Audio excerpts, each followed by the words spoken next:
Hello and welcome. I'm Lucia Dramat and this is me trying again. We gave this a go last night for your Monday mentors with finesse and full goed. I'm so excited that I get to be here today and give this another shot with you and engage with you and take you on the topic of when is it time to change your beliefs. Okay, so let me know where you are watching from. Obviously, we do this for you so that you can watch this on the live from the comfort of your home, or if you're working late, or if you're at the office, wherever you are, let us know. Put a comment in, and we are streaming on multiple pages right now, so just let me know where you're watching from. Are you in South Africa? What province are you in? Maybe you're outside South Africa. Let me know, and I would be so happy to just connect with everyone watching this. I'm so excited about this session today. And when they contacted me and they said, Lucia, we'd love you to talk about this, I just knew, okay, this is going to be a goodie. Because so often this is that invisible ninja that's fighting against the very things that we want to see in our lives, that we want to do, that we see for ourselves. But for some other reason, there's some kind of clash. And we don't get to the things that we want to get to. And we think maybe it's some kind of external force stopping us. But sometimes it's just that belief system that's stopping us from really getting what we want and going for what we want. So I want to introduce myself and tell you a little bit more about me before we dive into the topic for today. And I'm going to introduce myself with just a little slide. Isn't that always the easiest way just to get that introduction going? So I'm going to dive in today, and I really hope that you can just enjoy this day with me and enjoy this journey with me, because I really do believe it's going to be a special one. So I'm Lucia Dramat, in case you missed it. I am a life coach, motivational speaker, TV and radio presenter, and I've spent the last 10 years facilitating groups, training people, going on these journeys with people to really help them step into that best self space. That space where they know who they are and where they are confident, where they are happier, where they are feeling good and authentic in their own life. They're not trying to be someone else. They are themselves and they're enjoying life that way. So I've been doing that for the past few years, and I started out in public relations, and that's where I learned training and facilitation and all those things. And as it evolved over the years, I went into studying ministry, and from studying ministry, I went to studying some life coaching, and I've used all these tools that these different programs and courses and certificates have taught me to be able to help people and to equip them. A few years ago, I created the course Strategize Your Outstanding Life, and it was just so amazing to see the results that people got. Since then, I've written a book, 21 Days in Full Bloom, which gives you a 21-day journey to really change your mindset and build those beneficial thinking habits. And then in addition to that, I've also done the talk show, Good For You, which is all about life coaching topics and making it available to people that might not always subscribe to a life coach or get a life coach in their lives. And so over the past few years, I've been doing this and I've really been enjoying it. I am so passionate about seeing people progress and grow. And even my personal progress and growth is something that is so vitally important to me. So I'm so excited that you are here, and I'm thinking you must be ready. You wouldn't have taken the time out to be here for 30 minutes if you aren't ready to dive into something amazing today. So without further ado, let's dive into what we're going to be doing today. I'm going to give you our first little slide there. This evening, our topic is, when is it time to change your belief? Right? When is it time to change your beliefs? And this topic is so important because very often we don't see those ninjas running around in the back of our minds, stopping us and holding us hostage from the life that we really want to have. We're often so busy, we don't pay attention to all the things happening in the background. We don't pay attention to all the noise. We don't pay attention to what's happening in life. And we miss the very thing that flows into all the parts of our lives. So today, what I am going to do is I will show you how to change those limiting beliefs. I'm also going to show you with these tools the steps that you can take to actually make a change with those beliefs so that you can be happier, so that you can be more confident, so that you can live more authentic to yourself. And sometimes we think if it's, if I just get more money, if I just meet the right partner, if it's the kids are just sorted out, if we just the house, if something just lines up, then I will live my authentic self. You know what? It all starts with the beliefs first. And if we get those beliefs and those thoughts and that mindset in the right place, then even if life has its ups and downs, and it always will, even then we can still enjoy life. We can still have those great moments. We can still be confident in who we are. And we can still be authentically ourselves. So today, I'm going to take you through that journey. And not just that, I'm going to help you identify some of those thoughts. Because very often they slip under the radar and you don't know what those beliefs are. And then you wake up one day and it's too late to actually change it because you've totally missed the boat for such a long time. So we're going to make sure that we find them, that we change them, and that you feel happier and more confident. Let's dive in. And wow, we've got a lot to cover and we've got a little time. 30 minutes is not too much for a girl like me that can talk. Okay, so let's dive into today. And let's start with the problem. Now, the problem is the beliefs. And someone might say, but Lucia, it's my beliefs. What does that have to do with anyone else? Now, here's the thing with beliefs. Your beliefs actually shape the way that you see life. Your beliefs shape the way that you see other people. Your beliefs shape the way that you see yourself, that you judge yourself, that you place value on yourself. Your beliefs do all of that. And so just think about it. If you have negative beliefs about yourself, if you have defeated beliefs about yourself, are you going to go up for the promotion? When someone says no to you, are you going to try and push to get a yes? Are you going to believe in yourself more than the circumstances? I think you are already getting the answer to that. Now I want to tell you a little story. A few years ago, my husband and I had a business, and we started this business, and it was so exciting. It was so amazing. We poured everything into it, and we were so excited about this business. And at some point, about 2 years into it, the business just was not working. And it was such a sad thing because we loved what we were doing so much. And we could see the difference that it was making. But the resources the business required to really reach the level that it needed to, we were all out. And we were so sad, but this business had failed and we had to kind of call it. That's the worst, right? Having to call it. So we had to call it. And at that point, I sat there and I thought, what's next? What is next? I feel like a failure. I was so confident this was going to work. I feel like a failure. I feel like a loser. I feel like, what's going on? It doesn't make sense. Right? And I just was in such a bad place and I couldn't really get myself clear on what I needed to do next. Should I go back to work? Should I get a job? What should I do at this point?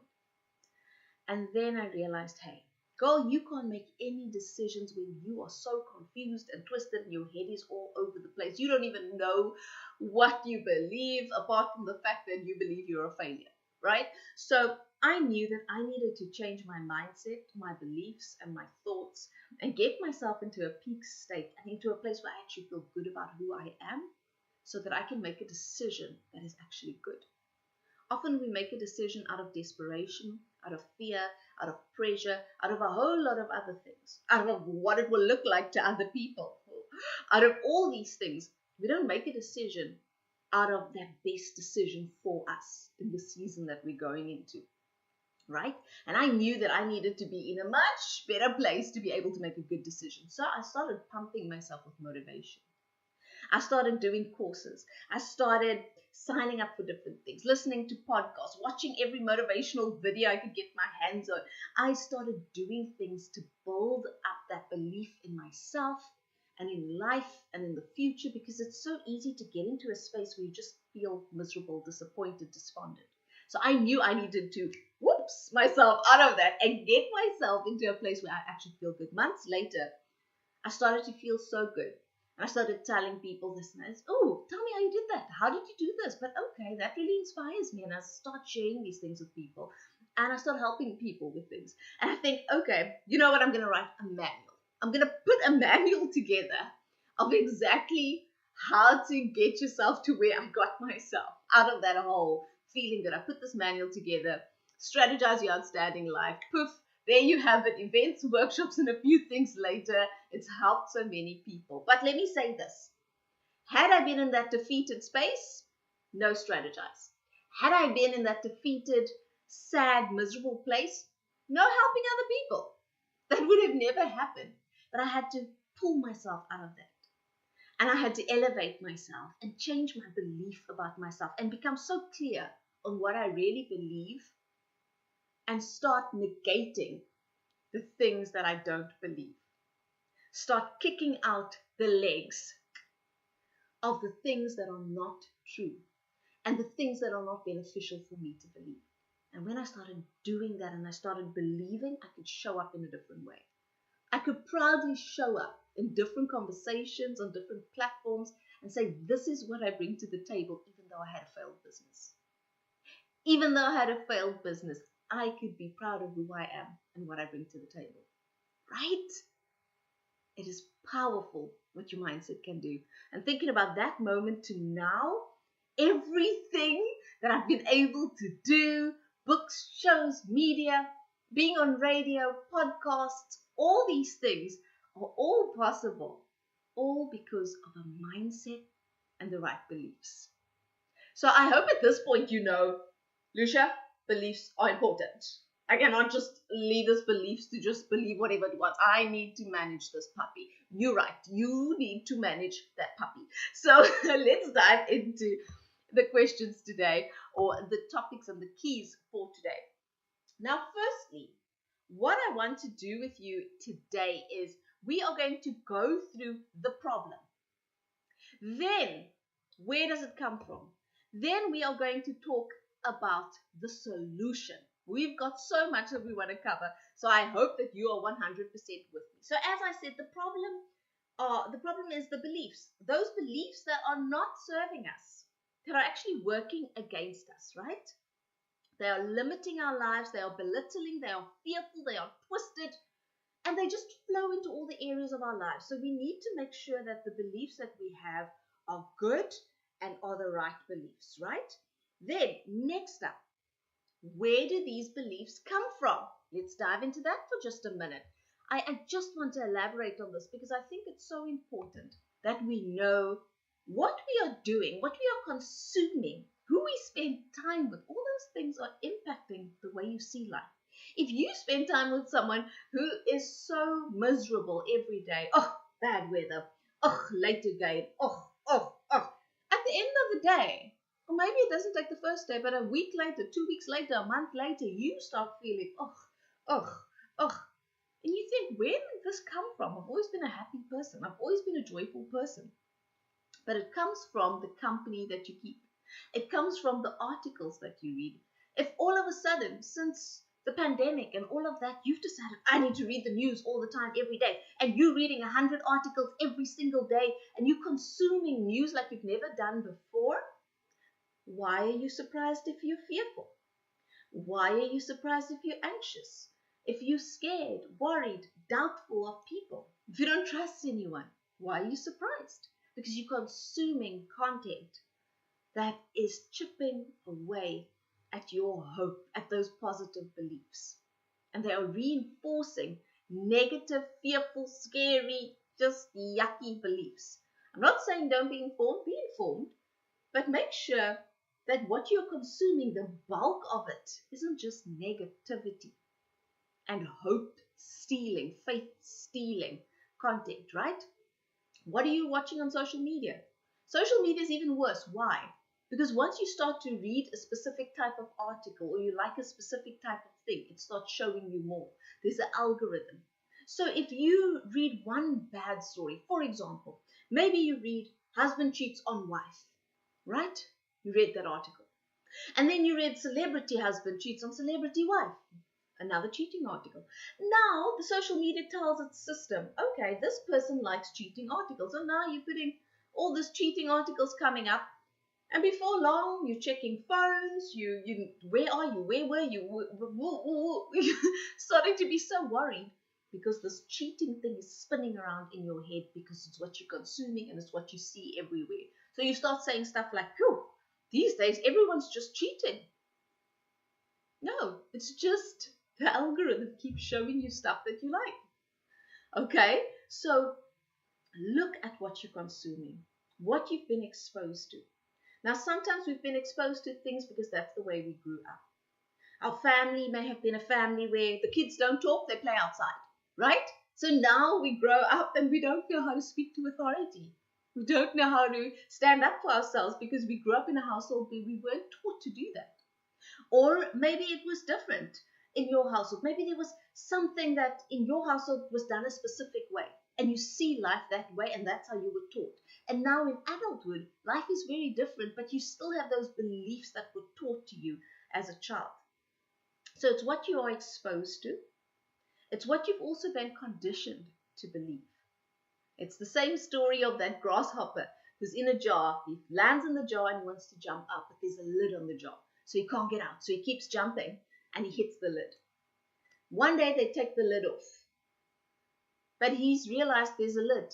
There's been a lid so many times that he stops jumping. So even when the lid is off, he doesn't even try to jump out because it's been conditioned to believe that there's a lid that will stop it from getting out. And so very often we go through life with different circumstances. Maybe the past 2 years of COVID, you felt alone and isolated and all these things happening. And now you think that's life, but it's not life. It was a period of time that limited our lives, that kept our lives small, that was different, that maybe had financial impact, that impacted you in different ways. But it's not life. It was a period. And so we have to be very careful what periods of time and life and experiences and things that we've been exposed to we allow to condition us into believing a specific way. Whew, that was a mouthful. But that conditioning can keep us in a box, even when the box is not there anymore. So make sure you are not put in boxes that do not exist. Open up your world, open up your life, and make sure that you are seeing things clearly. Right? Oh my goodness, that's a mouthful. Then the last one we're going to dive into is what is the solution? So, if you want to change your beliefs, you have to know which beliefs are limiting. You need to know what those beliefs are, and you also need to know which beliefs are empowering. Because obviously, you want to replace something. When you end one habit or one way of doing things, you want to replace it with a better, healthier option for yourself. So don't keep doing the very thing that is hurting you. Change it up. Change those limiting beliefs. And sometimes, I want to say this because it's so important. Sometimes we think our limiting beliefs are so clever. I'm just being logical. I'm just being smart about it. I don't want to get my hopes up. We think that these limiting beliefs are clever. They sound clever. But very often they are just limiting beliefs. So do not get caught thinking your limiting beliefs are clever. Make sure you put them in their place so that you can show up in life and actually live the life that you want to live. You only live once. Make it count, make it special, enjoy every day. Okay, so let's dive into the first thing that I want to show you today. And this one here, I'm going to put it on the screen for you so that you can see it. And if you have a notepad, this would be the time that you have to take some notes. Okay, so there are areas that you can look to identify those hidden beliefs. Okay, so first, where you would spot what am I doing, what's going on about my beliefs in your self-talk. Your self-talk is how you talk to yourself in your mind. And observing your self-talk is really, really helpful and will help you identify the story that you're telling yourself and your belief system. Now you can see I've put there on the slide, I am. So when you say those I am goodies to yourself, I'm not very organized. Yeah, you know what? I'm not very good with technology. Ooh, I'm not someone that can cook. I'm a short-tempered person. What are you saying to yourself? And often we say these things when we are faced with a challenge or when we are faced with something, then we say these things to basically stop ourselves from moving forward, right? So look at the I ams that you are saying to yourself. Check them out. Also, not just the I ams, look at the what ifs. Those what if little things we play in our mind. Oh, I've got, someone told me to apply for this job. What if I don't get it? What if this business doesn't work out? What if the relationship doesn't work? What if the trip goes? Look at the what ifs. If your what ifs keep going in the direction of negativity, then hello. There is some hidden story or belief that says it's always going to go negative. It's always going to go bad. Okay? So are you playing the game with me? I hope you've made that first note. So it's your self-talk. Look at your I am statements. Look at your what if statements. And then see what you are saying to yourself. Don't do it. What will people say? No, you're not good enough. Don't try. Listen to what you were thinking. Really listen to it. And you'll be surprised what you allowed to get away. If a friend spoke to you like that, they wouldn't be your friend anymore. So make sure you don't speak to yourself like that. Because if someone else bullies you, it's one thing. But don't you dare bully yourself. Right. The next one. Disproportionate reactions. What am I talking about over here? If you have disproportionate reactions to a situation. Now, let's talk about it. You are acting totally disproportionate to a specific situation. For example, you wanted your partner to wash the dishes. Simple, wash the dishes. You get to the kitchen, the dishes are a mess. He didn't wash the dishes, but you are so raging mad. You are so disappointed. You are so upset that he didn't wash the dishes. So your reaction doesn't really match the simple thing of not washing the dishes. You know, dishes are a daily thing. If you haven't noticed yet, they keep coming back. So your reaction is just way bigger than the little thing of not washing the dishes. They don't match. They don't fit. They don't make sense. Okay, so that means you are attaching something else to not washing the dishes. He didn't wash the dishes because he doesn't love me. He didn't wash the dishes because he doesn't respect me. He didn't wash the dishes because I'm alone in this world, and if I don't do it, no one else will do it. This is all on me. He didn't wash the dishes, and whatever belief is behind it. He didn't wash the dishes because I'm not good enough, and he won't do it for me, but he'll do it for someone else. Right? Am I getting a little close to home? And this could be in a friendship situation, in whatever situation. Sometimes if you see that your reaction is not good, you have to rethink, what's stewing on this pot? What am I connecting to this specific thing that my reaction is so bad? And sometimes people don't understand your reaction. But why are you so upset? Oh, but why is this bothering you so much? You know? So look into that. Look at those disproportionate reactions. Next, repeating patterns. What patterns are repeating themselves in your life? You know, sometimes you have a friend. And let me have a little story time. Sometimes you have a friend. 20 years ago, you had a friend, right? And this friend, was such a bad friend to you. And then eventually you broke with that friend and you guys weren't really friends, you faded. But then 15 years ago, you had another friend.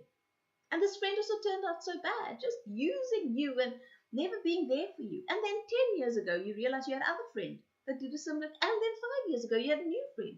These are 4 different people, but how do you keep having these friends that milk you dry and don't care about you? Right? Patterns. What are some other patterns that happen in your life? On that topic of friends, let me go there for a minute.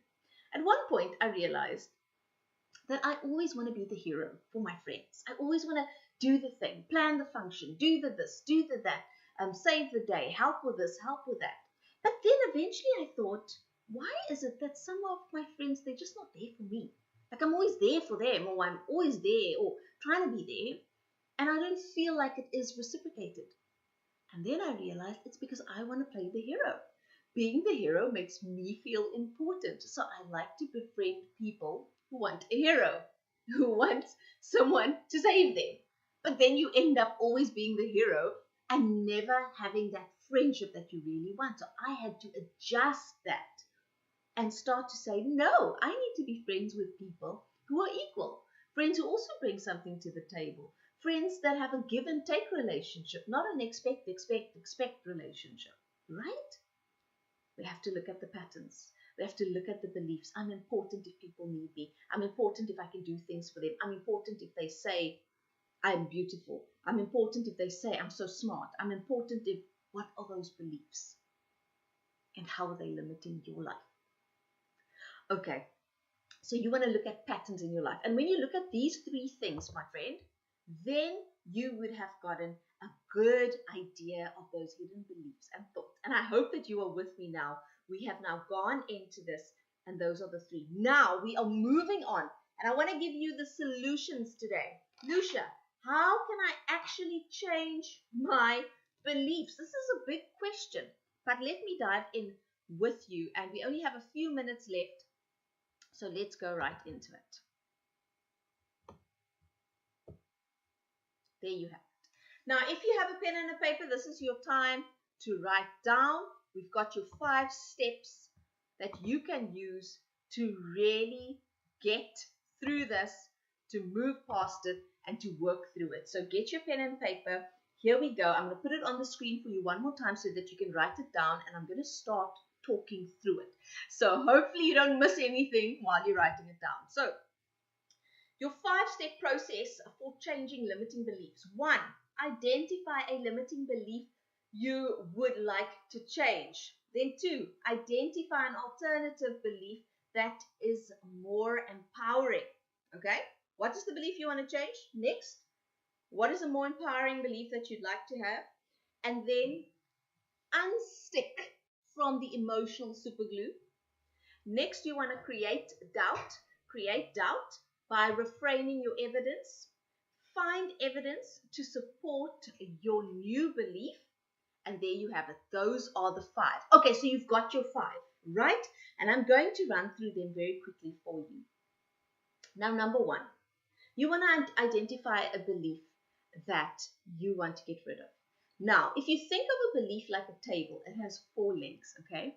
And if you start knocking out the legs, the table will fall. So your belief also has legs. That legs, or those legs, are evidence that supports the belief, okay? So you need to say, this is the belief I want to change. For example, I'm not good enough, okay? So that is the belief I want to change. So now what are my legs? Well, you didn't get that opportunity, so you're not good enough. You are doing this, and that is not good enough. You haven't been accepted for whatever you want, that's not good enough. So clearly you are not good enough. Whatever you use to support it, whether it's in a relationship, nobody will love me. This one broke up with me, that relationship didn't work out. When I asked this person, why don't they want to be together, they couldn't give me an answer. So you've got these legs. That's your evidence. So what I want you to do with number 1 is I would like you to choose one belief that you want to change. And I want you to write down your 3 or 4 legs that you have, the evidence that stands behind that belief. I want you to write that down. Woo! It's a tough one, right? It's a tough one.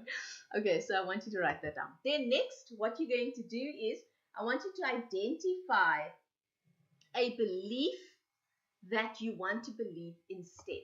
Now, you can either start with, sometimes you don't even know what you want to do, but now you want to maybe start with something opposite. So I'm not good enough. I am more than enough. Okay, but now you're thinking, oh, I don't even believe that. How can I get there? So maybe you can't go straight to I'm more than enough. So you can start with the belief I want to get rid of is I'm not good enough. I'm not ready for I'm more than enough, but I can believe I am getting better and better all the time. I may not be where I want to be, but I'm getting better and better all the time. Do you see that? That's something that's an advancement and something that you can believe, right? Okay. So you put in a belief that you want to replace it with. And then when you do that, I want you to look at that belief with the legs that you wrote down and start breaking those legs down. Start casting doubt in that. And that is step number 3. You want to unstick the emotional glue that you have to that idea. That super glue holding those table legs in place, you want to break it off. So you want to say, why did I say I'm not good enough?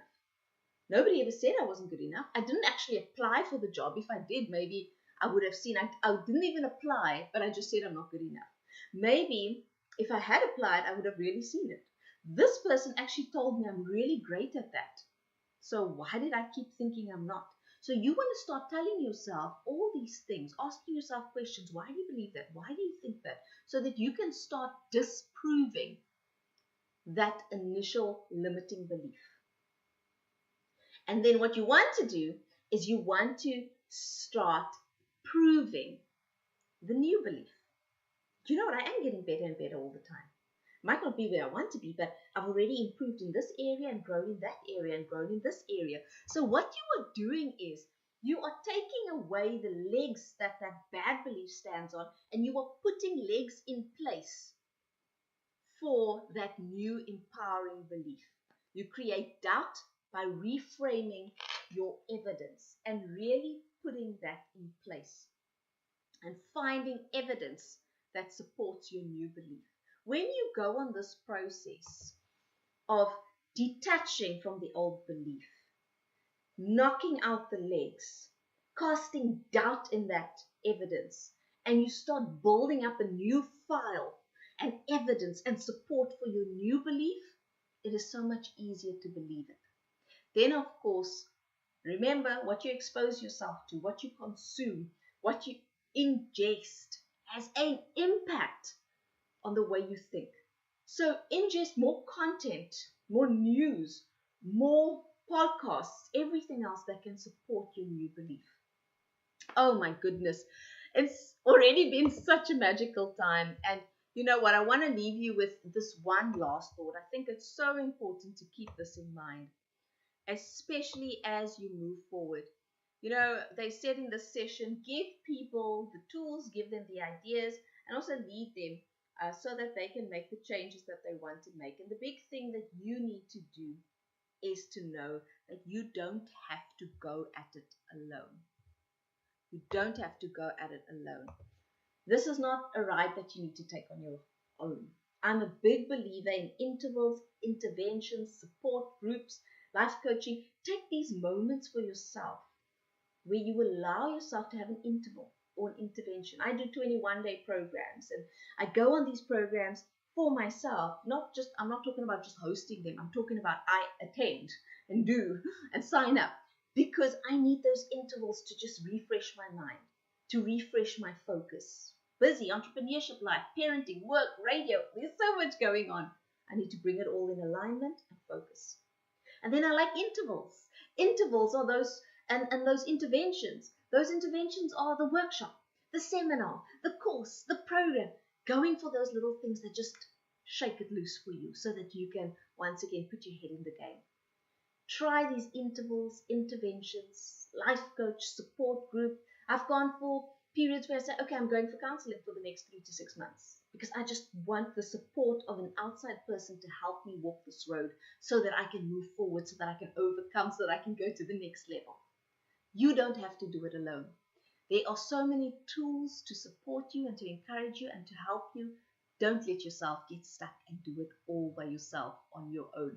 There is a world out there, and this currently, you can reach people online like I am with you today. You can see people online. You don't even have to sit in the same room. But don't you dare sit there and live a life that you hate, that you're frustrated in, that you're so unhappy in, and you're just wishing the time passed to get to some moment that will hopefully be better. Don't you dare do that. Create and build the life that you want. Okay, so it is time for me to go, but I do want to give you the opportunity to ask me questions. Now, what I'm going to do is I'd like you to pop your questions into the comments. I'm going to just pop this on here. I'm going to ask you to put your questions in the comments, and then I will answer all your questions in the comments. Just remember to tag me at Lucia Dramat in the comments wherever you're watching on this stream, and I will answer your questions. Thank you so much for your time. Thank you for being here and being part of this. I hope that you are encouraged, that you are helped, and that you are ready to make the changes you want to see in your life. You don't have to believe that terrible thing. You can believe beneficial thoughts that actually put you forward in life and help you to step out, be more confident, be happier, and live the lovely, wonderful life that you can live. Till next time, have a lovely, lovely evening. And I'll be back here with the Finesse team tomorrow evening for our very first Full Goed TV. I'm so excited for it. See you then. Bye-bye. As 'n trotse borg nooi ons jou by die MOS Inisiatief uit om saam met ons in te skakel maandag aande om 8uur. Dit is mos lekker om meer